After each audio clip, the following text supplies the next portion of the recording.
El mundo es ancho y ajeno. Esta novela se trata de una comunidad llamada Rumi que estaba ubicada en la parte alta de la cordillera de los Andes. Tenemos un personaje principal llamado Rosendo Maki. Este personaje fue elegido como el alcalde de la comunidad. Era una persona realmente de muy buen corazón, con muy lindas cualidades como ser humano y siempre tratando de buscar el bien de la comunidad, por lo que se había ganado el respeto de todos los comuneros, como se llama a la gente de ese pueblo en esta novela. Pero Rosendo Maki tuvo que lidiar con un personaje nefasto, cruel y malvado como fue Álvaro Amenábar, un hacendado que quería quedarse con las tierras de la comunidad de Rumi, y no solamente quería las tierras. Álvaro Amenábar también quería explotar a los pobladores, ya que decía que era mano de obra india, por lo tanto iba a ser mano de obra barata para sus proyectos como empresario. Por lo tanto, por esta situación, la comunidad de Rumi siempre estuvo en constante peligro con la aparición de Álvaro Amenábar. Un día llegó un personaje llamado el Mágico Contreras, que preguntó quiénes tenían armas en la comunidad. Fue algo realmente muy llamativo. Dijo que quería las armas para poder comprar una.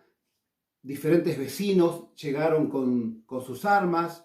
Este hombre hizo una lista y se fue diciendo que volvería para comprar un arma. Pero sin embargo, a los pocos días llegó un grupo de la Guardia Civil con la lista de esos vecinos que habían sido anotados con sus armas y les quitaron las armas. De esa forma, el pueblo de la comunidad de Rumi se quedó sin ningún tipo de defensa ante un eventual ataque. También tenemos que decir que Álvaro Amenábar llevó a Rumi a un juicio, tal vez la parte más importante de esta novela, un juicio de linderos. Quería quedarse con las tierras de la comunidad de Rumi y por eso utilizó todas sus artimañas, como por ejemplo comprar al abogado defensor de Rumi para poder ganar el juicio. Este abogado se llamó Bismarck Ruiz, que aceptó el soborno. Por lo tanto, la comunidad de Rumi perdió el juicio y digamos que Álvaro Amenábar se salió con las suyas. De esta forma, la comunidad pierde el juicio y tiene que irse de esa parte de la tierra y se van a trasladar a un lugar llamado Yananawi, que era un lugar todavía más alto en la cordillera de los Andes. La comunidad de Rumi no se quedó tranquila, tampoco lo hizo Rosendo Maki, y llevaron una apelación a la Corte Suprema de Justicia. Lo hicieron con otro abogado, porque su anterior abogado realmente los había desilusionado. Este abogado les decía que las cosas iban bien y que podrían ganar el caso. Sin embargo, la documentación de esa apelación un día fue robada. Pero no fue una casualidad, no fue un robo casual, sino que fue robada por gente enviada justamente por Álvaro Amenábar. Entonces fíjense lo siguiente, esta persona, este hacendado, este empresario, llegó para robarle tranquilidad, llegó para robarle la tierra, la esperanza que tenía esta comunidad, que disfrutaban y eran felices en su tierra, hasta que este hombre comenzó a apropiarse de todo lo que a ellos les pertenecía. Un día, cansados, algunos vecinos de la comunidad de Rumi deciden aliarse a un conocido ladrón que se llamaba El Fiero Vázquez. Esto lo hicieron con una sola finalidad: de alguna forma poder vengarse de Álvaro Amenábar. Cierto día, el alcalde Rosendo Maki es acusado de robo. En realidad, lo que trató de hacer una noche fue recuperar un animal de su propiedad. Para ellos, los animales eran muy importantes, podríamos decir casi al mismo nivel de la tierra. Trató de recuperar su animal, fue visto, lo capturaron y quedó preso.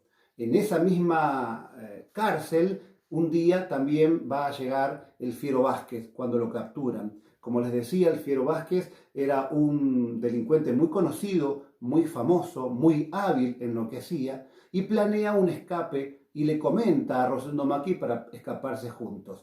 Rosendo Maki, como les decía, hombre de buen corazón, hombre correcto, hombre honesto, no quiere escaparse porque tenía miedo que Álvaro Amenábar tomara represalias con la comunidad.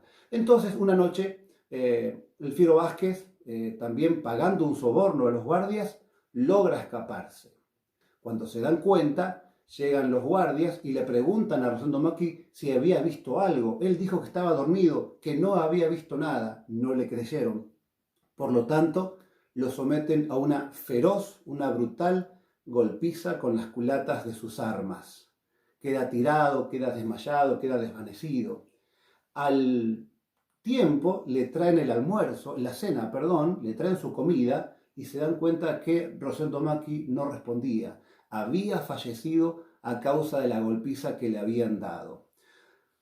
Entonces en Rumi podemos ver que se dan abusos, atropellos, se les quitan los derechos, el indio no tenía derechos, había una ley, pero parecía que la ley solamente era para los hacendados, para los grupos hegemónicos, para los grupos adinerados, pero el poblador común y corriente como el indio no podía gozar de estos derechos. Un día llega a la comunidad Benito Castro. Benito Castro era un hijastro justamente de Rosendo Macchi. Él estaba preparado, era un indio que sabía leer, sabía escribir y traía nuevas ideas, pero con el mismo espíritu de Rosendo Macchi. Él, ¿qué ideas nuevas traía? Quería dejar esas ideas, esas creencias que bloqueaban, que limitaban a los pobladores para poder progresar y para poder estar mejor. Ahí se da como una especie de un cambio de paradigma.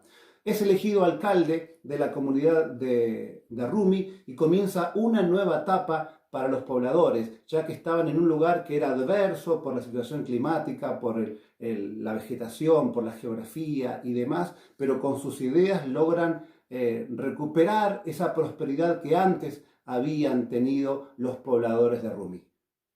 Álvaro Amenábar, realmente un personaje nefasto, también era insaciable y decide hacer otro juicio, llevar a la comunidad de Rumi a otro juicio. Ahora el que conducía a este pueblo era Benito Castro, un hombre preparado que venía de otros lugares del país en su recorrida, porque él salió de Rumi, pero conocía que el indio nunca ganaba ante este tipo de personas. Entonces también conocía la justicia y decide llevar al pueblo a la lucha. Les plantea que acá había que batallar, acá había que pelear, porque nunca iban a poder ganar ante el hacendado Álvaro Amenábar. Y aquí voy a leer el discurso que Benito Castro formula muy apasionadamente para poder llevar al pueblo a la lucha. Dice: comuneros, según lo resuelto por la asamblea, ha llegado la hora de defendernos.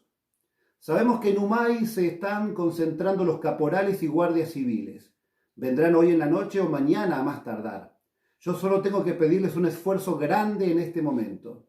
La ley nos ha sido contraria y con un fallo se nos quiere aventar a la esclavitud, a la misma muerte. Álvaro Amenábar, el gamonal vecino, quiso llevarnos a su mina primeramente, pero consiguió que los mercados le vendieran su hacienda y de ahí sacó gente para podrirla en el socavón. Aura ambiciona unos miles de soles más y va a sembrar coca en los valles del río Ocros. Para eso nos necesita, para hacernos trabajar de la mañana a la noche aunque nos maten las tercianas. Él no quiere tierra, quiere esclavos. ¿Qué ha hecho con las tierras que nos quitó? Ahí están baldías llenas de yuyos y arbustos, sin saber lo que es la mano cariñosa del sembrador. Las casas se caen y la de nuestro querido viejo Rosendo es un chiquero. Tampoco quiere las tierras de Yañañahui. Sigue persiguiendo a los comuneros para reventarlos. Cuando la ley da tierras, se olvida de lo que va a ser la suerte de los hombres que están en esas tierras. La ley no los protege como hombres. Lo que mandan se justificarán diciendo: váyanse a otra parte, el mundo es ancho. Cierto, es ancho. Pero yo, comuneros, conozco el mundo ancho donde nosotros, los pobres, solemos vivir. Y yo les digo con toda verdad que para nosotros, los pobres, el mundo es ancho, pero ajeno. Ustedes lo saben, comuneros, lo han visto con su vida. ¿Quién ha vuelto? El maestro Pedro Maita, que pudo regresar pronto. Los demás no han vuelto y yo les digo que podemos llorarlos como muertos o como esclavos. Es penosa esta verdad, pero debo gritarla para que todos se endurezcan como el acero la voluntad que hay en su pecho. En ese mundo ancho cambiamos de lugar, vamos de un lado para otro buscando la vida, pero el mundo es ajeno y nada nos da de nada. ni siquiera un buen salario. Y el hombre muere por la frente pegada a una tierra amarga de lágrimas. Defendamos nuestra tierra, nuestro sitio en el mundo, que así defenderemos nuestra libertad y nuestra vida. La suerte de los pobres es una, y pediremos a todos que nos acompañen. Así ganaremos. Muchos desde hace siglos se rebelaron y perdieron. Que nadie se acobarde pensando en la derrota, porque es peor ser esclavo sin pelear. Quién sabe, los gobernantes comienzan a comprender que a la nación no le conviene la injusticia. Para permitir la muerte de la comunidad indígena se justifican diciendo que hay que despertar en el indio el espíritu de propiedad, y así empiezan quitándole la única que tiene. Defendamos nuestra vida, comuneros, defendamos nuestra tierra. Con este discurso, Benito Castro se dirigió a los comuneros, a sus vecinos, a sus amigos, y de esa forma la comunidad de Arrumi se levantó en armas esperando el enfrentamiento que se produjo. Llegó la Guardia Civil, reprimió con armas de fuego. Si bien en algún momento la comunidad de Arrumi parecía que iba ganando, las armas que tenían los guardias civiles eran muy importantes para aquella época, como por ejemplo ametralladoras, y de esa forma los comuneros fueron cayendo, uno a uno, fueron siendo eliminados, fueron asesinados de una forma brutal. De esa forma los comuneros fueron aniquilados y la comunidad de Arrumi también fue eliminada. De esta forma termina esta novela muy interesante que dice que el mundo es ancho y ajeno.